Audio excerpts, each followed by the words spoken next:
I think the real power is in the psychological Mm-hmm. and emotional benefits and healing that goes on, and discovering you are not alone.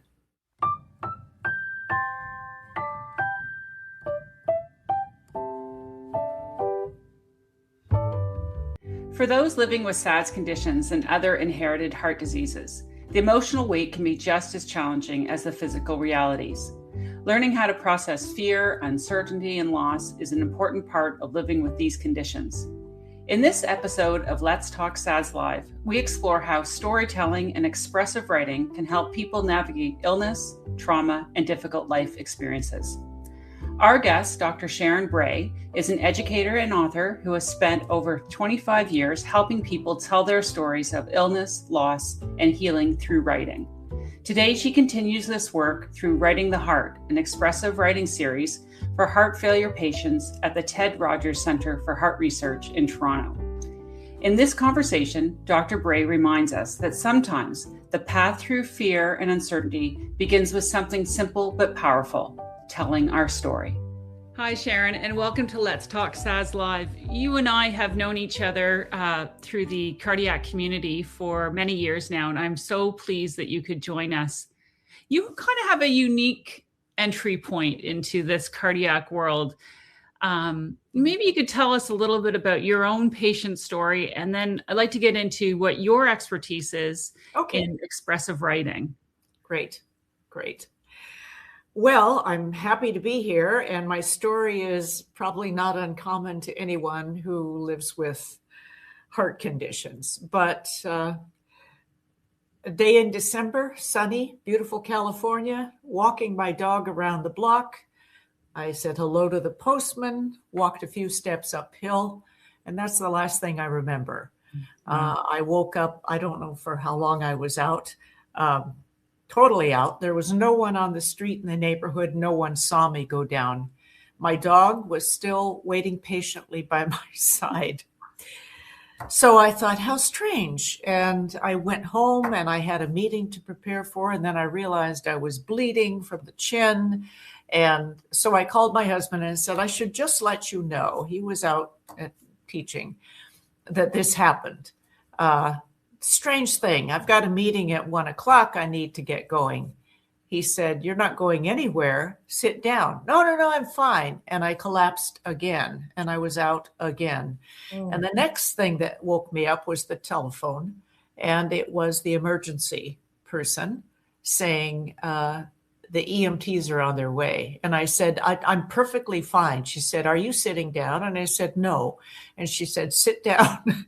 And she said, are the doors unlocked? I said, I think so. She said, make sure they're unlocked. She said, they'll be there in 2 minutes. So I sat down and I realized I really wasn't feeling well, but I had no idea what awaited me. So, of course, 2 trucks, not one, pulled up with 6 drop-dead, gorgeous young men who came hustling in, ripped my shirt open, examining me, and I'm trying to make jokes. It wasn't until they got me in the ambulance to go to hospital that I realized actually I'm not well. I was put under observation for 3 days and then told, my family doctor came in and said, we think you've had a heart attack. And I went hysterical.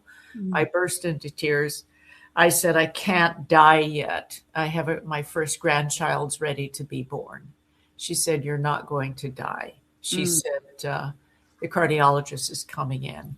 He came in and reiterated that I wasn't going to die, at least not yet, and that what I had was heart failure. And that was my introduction. It was a whirlwind experience. I had a defibrillator put in immediately after I'd come out of surgery for an angiogram. I didn't know what a defibrillator did. I mean, I was ignorant and panicked. And I never really understood, to be honest, the totality of heart failure until I came back to Toronto. My conversations with my cardiologist in California were pleasant. He told a few jokes, I told a few jokes, and he checked my blood pressure, and away I went.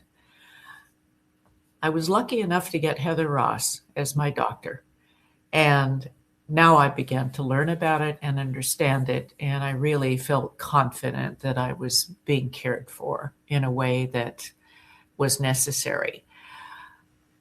And so that was my introduction. And it certainly has changed my life in multiple ways, but I'll let you decide which question you want to ask about just how has it changed your life. Well, if our listeners didn't pick up on it, I certainly did. That is a story well told. I mean, you have obviously added some, I can see it in my mind, that experience that you had. I mean, it elicited a very emotional response for me to, even the detail of your dog sitting beside you, and then the hot guys coming to save you. Yeah. And that really is your area of expertise, is helping people. I think, if I could express it, helping people tell their stories and making meaning of what happened to them. Yeah. What meaning what meaning can you bring out? What does it mean to you to tell that story? And how has it helped you? Well, it opened me up. What can I say? I started working with patients, but cancer patients, several years before. I'd been diagnosed with early stage breast cancer. And I'd also been working with a lovely mentor in creative writing. And her approach to creative writing was so simpatico with my own background, teaching and psychology and so on. It wasn't about form. It wasn't about the elements of writing craft as much as it was about creating a safe place for people to write openly without fear of critique and do it the right way, do it the wrong way, whatever, to tell their story and be supported by that. And I took to it like a bee to honey. And so when it happened, when I became again a patient, this time I was more frightened for myself, to be honest. I didn't understand what heart failure was. It was the heart, cancer. I had a little bit of surgery. I was done. This was different. And I think it totally affected my perception about who I was as a healthy, functioning human being. What was my natural thing to do? To do what I always did, to write and tell my story. And I wrote a couple of books about the process and bits of my story. And then when I came here and started seeing Heather, she became aware of what I was doing with cancer patients. I carried that work on. And next thing I know, it's 2000, it's the COVID epidemic. We're heading into 2001, and she's gotten me in touch with Ann Simar at the Heart Hub and said, we got to do this. And that was the beginning. So I began leading these same groups for cardiac patients, predominantly heart failure, but a real mix. And essentially gave them a space to tell their stories without, it's not about critique. It's not a academic creative writing class, but it's a way to encourage people to tell their stories and be affirmed in those stories. At the same time, the way I work is people do learn about what telling a story is about, bits of craft. They learn from each other. It doesn't matter the form. It can be essay, fantasy, poetry. It doesn't matter. What matters is that people write. And I was very influenced by the work of a psychologist named James Pennebaker, who did 30 plus and more years of research with his colleagues on how writing can be healing. And that was my spark to do this and carry my love of story and literature and writing into a domain that also excited me And then I felt I was, because I'd been an educator and had a background in psychology, it all came together for me. So that's kind of a long-winded explanation of how I got there. Well, so you are very clear that this is expressive writing. It's not memoirs. What is it and what is it not? Maybe let's define it. Maybe a better terminology that makes it more understandable is therapeutic writing. But the parameters of this, it's timed. So 10 minutes at most. I give people 20 minutes. That's a long writing exercise. All the writing is done in response to a prompt. So, for example, a prompt that I might give any patient is to begin at the beginning. Write about the day you discovered you had a faulty heart. Write about the day that you discovered you had cancer. Write about that moment. What was it like? And just plunge right into the shock and the fear and all of it.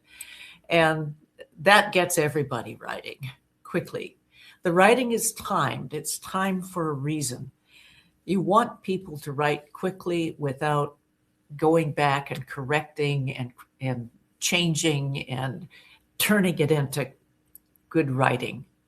The most powerful writing I've ever heard comes out of these groups because it's coming from the raw, emotional, real experience of a life-threatening condition.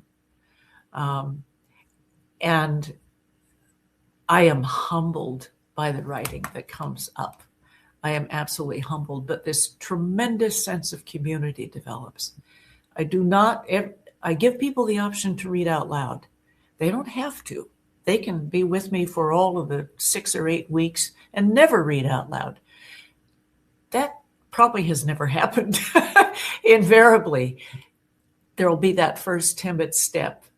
And then we give feedback. But the only feedback I allow is what in the writing was strong, what moved you, what was powerful. That's it. There's no critique per se you could have done or have you thought about doing X. It's just simply you accept what has been given, you honor it. And for me, it's, at the risk of sounding a little missionary-like, it's sacred work. It's the human spirit being expressed on paper. Mm. And what happens over the course of the time together, several things. One is people get so much more expressive about their writing. 2 is they become more honest. They become less fearful of going deeply. And 3 is this wonderful sense of community develops around shared story. Mm. And that's called civilization. That's how we came together, sharing our stories and creating our stories to make sense of what was happening to us. And that's essentially what happens in these groups. It's sense making, but there's no judgment. And the reason there's no critique is because if you start critiquing immediately, you're making a judgment about the honest experience that's been expressed. And that's not the point. The point is to write freely. I've had people go on and publish, but that's up to them. But I have stories, I have poetry that people have written in the groups that astound me. Mm. Beautiful, beautiful. And if you just give people the space and a nudge and the freedom to write whatever comes up, wonderful things happen. Yeah. Well, it's very primal, isn't it? It's what we've done for thousands of years is collect and sit by a fire and tell stories. What do we now know about the tangible benefits of doing this therapeutic writing? Oh, gosh, I don't have Pennebaker's research in front of me, but the healing shows up, and he studied different populations. I will say that cardiac patients were least studied. There's only a few research. A lot of studies with cancer patients, Vietnam vets, a variety of health conditions, arthritis, and so on, that have had real impact on people's lives. Yeah. A colleague of mine did work with the Vietnam vets because her son had come back from Vietnam severely traumatized.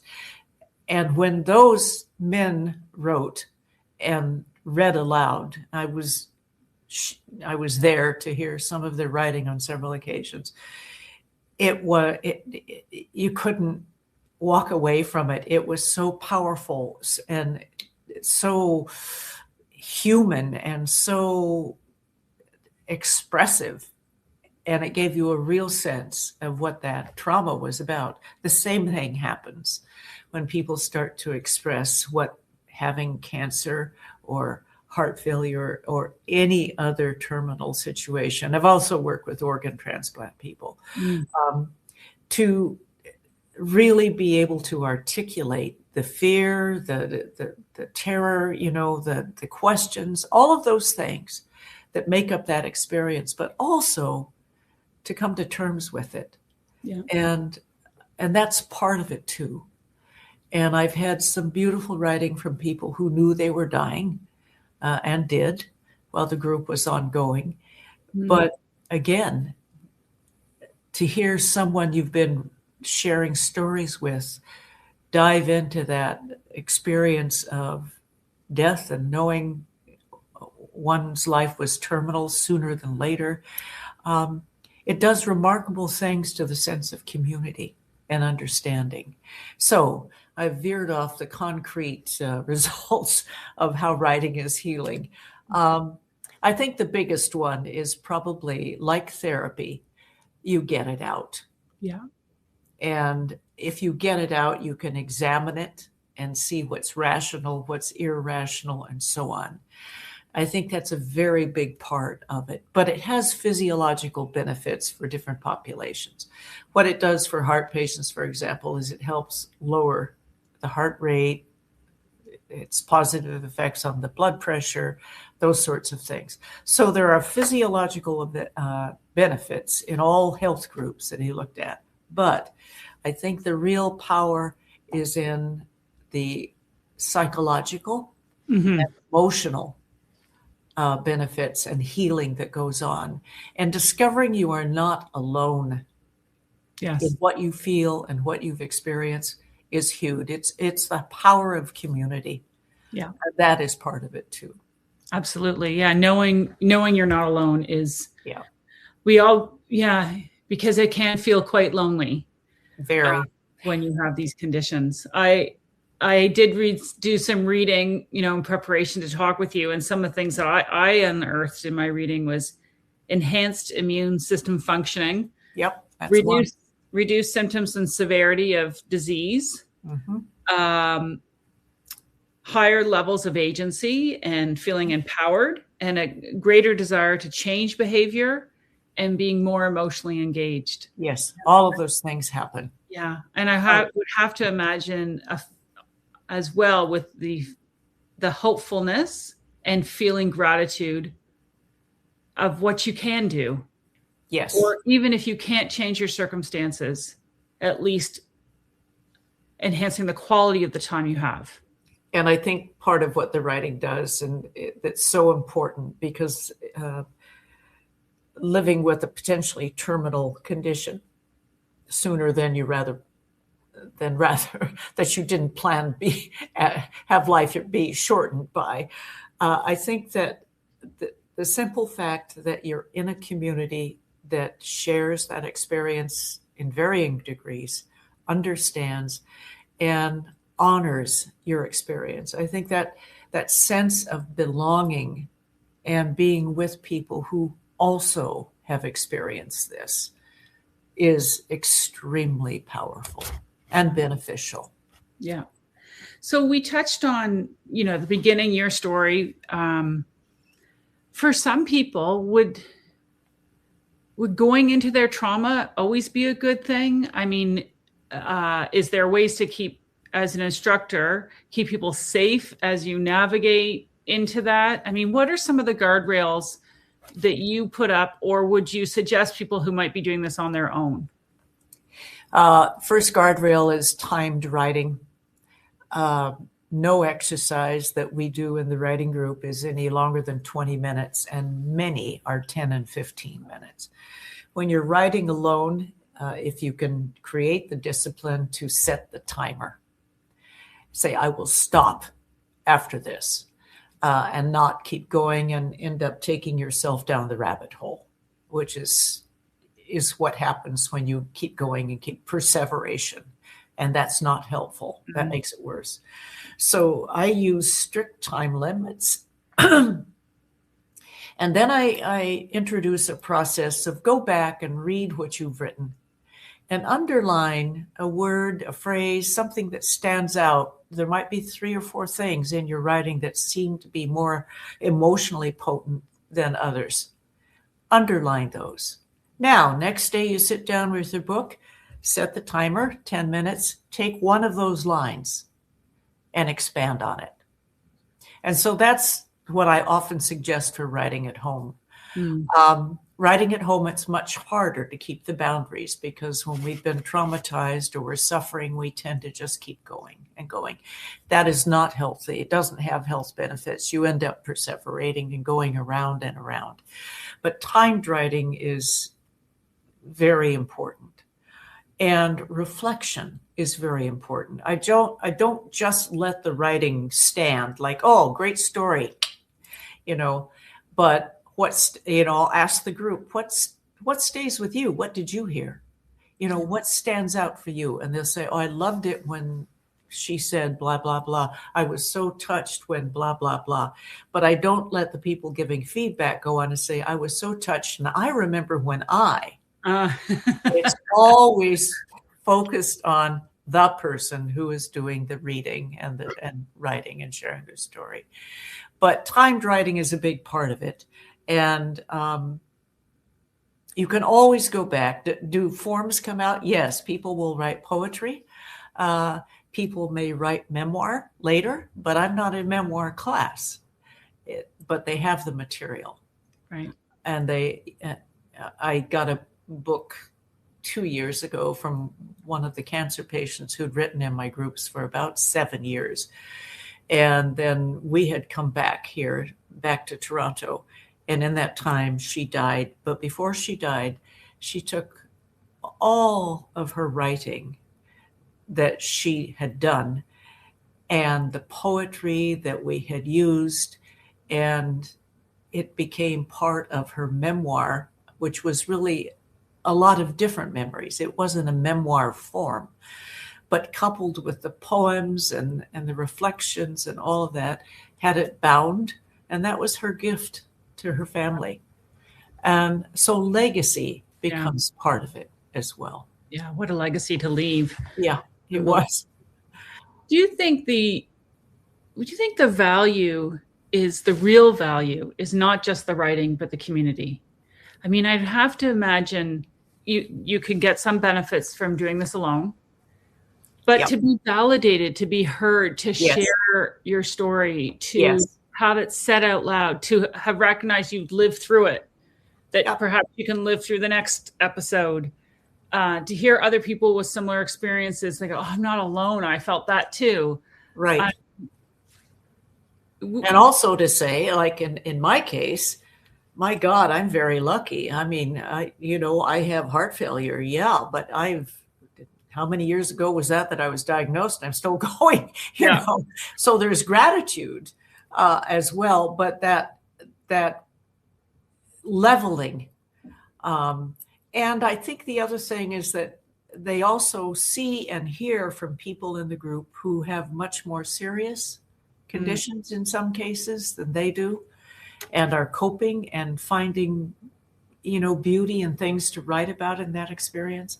There are tears in the group, invariably, but it's people really began to hold each other up, if you like, and that's all through shared story and shared experience.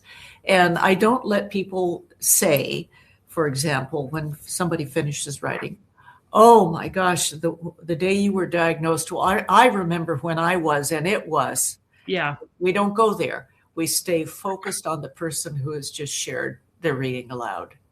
Yeah. That's Yeah. it. I could imagine there could be a tendency to top somebody. Like, There, well, there's you had that. Well, listen to my. yes. It reminds me of a children's story somewhere, you have one, I have two. Yeah, exactly. I did read, interestingly enough, in a story that the reason our species has become so dominant is that we tell stories. It's what we do. I think stories are the heartbeat of humanity. And one of the things, and this is just, well, certainly when I lead groups online, which I did profusely during COVID, and I still do to a certain extent, but the impact on me and on the people is reduced by 50% at least. And we lose our capacity, I think, to be quiet, to reflect, to tell our stories in a world that is increasingly fast and technological. And how many people are being left behind by that? Yeah. Story was the heart of community. And online stories, not quite the same experience. Yeah. Yeah. I think it's also something when we verbally share, like we're Yes. we can see the expressions. Yes. You can, I mean, so much is told just by Absolutely. body language. Absolutely. Sharon, you've been doing this a long time and doing it very well. And I have benefited, and I think you're wonderful at what you do. After all these years of running expressive writing workshops, what is the takeaway for you? Like what have you learned? What stands out? What has it given you, and what do you think it's given people? Well, I've always loved writing myself, and I don't write, and I don't share what I write in the group because I'm the leader. That would be an ego trip, and I've been in groups where the leader also shares, and it just kind of alters what can happen in the group. And I was always a creative, expressive, drama, music, the whole shebang. But I grew up in a family of storytellers. And that's how I learned family history, was around the Thanksgiving table with 9 aunts and uncles and laughter and stories. And it was such a strong sense of life and community and all of those things. And I fell into it, for lack of a better thing. I tried very hard to be a good academic, but what I loved best was teaching, always. And I was lucky in my doctoral work to end up doing a wonderful study that was done in a school of landscape architecture with some wild and crazy guys, but their creativity, and it forced me to come at the research differently. I'm wandering here, but I've always loved story. I've always loved poetry. I've always loved how the human experience is told in those ways. Yeah. I'm not sure that's a good answer. What would you suggest for people to get started? I mean, we talked about those exercises you can do on your own. Yep. Like what would some next steps and takeaways be for some people, just to wrap it up? Well, I think that always, if there's an expressive writing group going on, it's a good thing in the health community. But there's a lot of things going on in the health community that don't foster that time. Or you end up doing online and it just doesn't have the same impact. Mm. But if people want to write, writing is such a powerful therapeutic adjunct, But again, the rules are: get a journal, a nice one. You're writing your life. Get a nice one. I have a leather-covered journal cover that I put inserts in that I've had for decades. Take the time. Give yourself the time, and it doesn't have to be any more than 30 minutes a day or every other day, 3 or 4 times a week, and sit down and write. Write about what? Well, there's a bazillion prompts available in almost any writing book you would buy. But more importantly, what comes up during your day? Did you overreact to something? Start there. Start about how you reacted in response to something. Start there and see where it takes you. But set the clock. Don't write any longer than 10 or 15 minutes. And stop when it goes off, stop. Read it over. Underline those phrases that pop. Next day, take one of those and start again. Write 3 or 4 times a week if you can. Once a week, just write. I mean, getting your story on paper. And what invariably happens is you'll segue into other things. It might be the prompt that you need to get going on writing your life story. Yeah. You might end up writing poetry, then maybe you'll send a poem out. Maybe you'll have the courage to do that. Or you just might share your story with your family, or you might not. But it's a wonderful way of self-reflection. It's quiet in a noisy world. Yeah. And it puts us back in touch with ourselves and humanity. So those are big, big things. But I think it does all that. Yeah. Important things in this busy, crazy world, making sense of what has happened, and also making sense of how we feel, and then getting to know ourselves better. Exactly. And it does all of that. And that can only build resilience and hope in yourself and in your future, and which is all that we can ask for, really, right? Yes. Yes. Yeah. Sharon, I really appreciate the time you spent with us today. I think there's lots of great information that people can take away to help them make sense of their diagnosis, their ongoing condition, maybe the loss of a child or a family member. I mean, lots of issues that people in our community are dealing with. I strongly recommend, if anyone sees an expressive writing course that's offered in person, affiliated with their hospital or cardiologist, to take it. I know that here in Toronto, you've offered the course, and I would suggest people to do it at home, but also see if they can find a spot to do it. It's really helpful. Yeah. The segue, the online, has been a disadvantage in the last couple of years. I will say that. There just isn't the same sense of community that develops on a computer screen. But it's better than nothing. Yes, so, yeah. Well, thank you, Sharon. I really appreciate your time. Thank you. I appreciate asking to be part of this.